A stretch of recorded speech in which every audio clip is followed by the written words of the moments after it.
Bibi, ikaw ba ay kasalukuyang nasa isang relasyon kung saan ay punong-puno ng pagdududa at paghihinala? Yung kahit alam mong wala naman siyang ginagawang masama pero ramdam mo na tila may hindi tama. Sabi ng isip mo, nako, baka naglolo ko na yung taong mahal mo. Kontra sa sinasabi ng puso mo na, hindi, ako lang yung mahal nito. Kaya naman gulong-gulo ka na. Wala kang kapanatagan at hindi mo maiwasang magduda.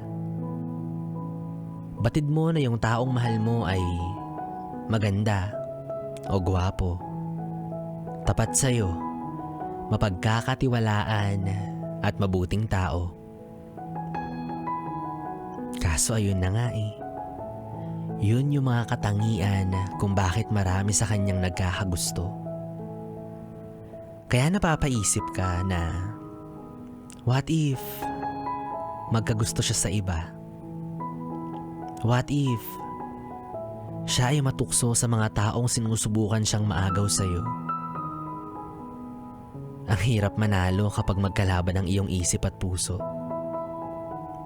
Buti na lang, loyal talaga siya sa'yo. Kusang loob kanyang binibigyan ng assurance o paninigurado na kahit ano pang mangyari, siya ay mananatiling iyo.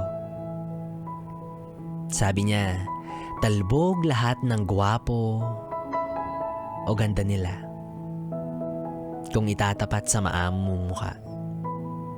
Kahit ilagay ka sa dagat ng libo-libong tao, mangingibabaw ka pa rin sa paningin ko. Subukan man nilang akitin ako at sa'yo'y agawin, hindi ako matitinag at ikaw pa rin ang aking mamahalin.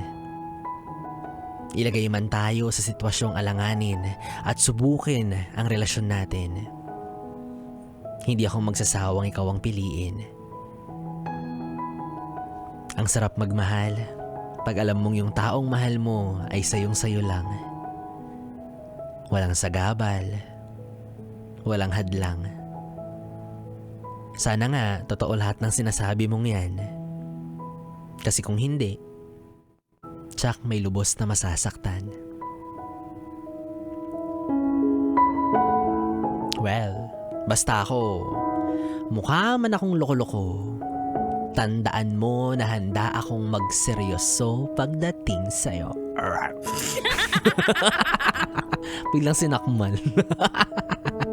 Well, anyways mga yes friend, tuloy-tuloy pa rin ang ating BB time hanggang mamayang alas 12. Kapiling nyo pa rin po DJ B-Boy Bibo dito sa 101.1 Yes FM Solid.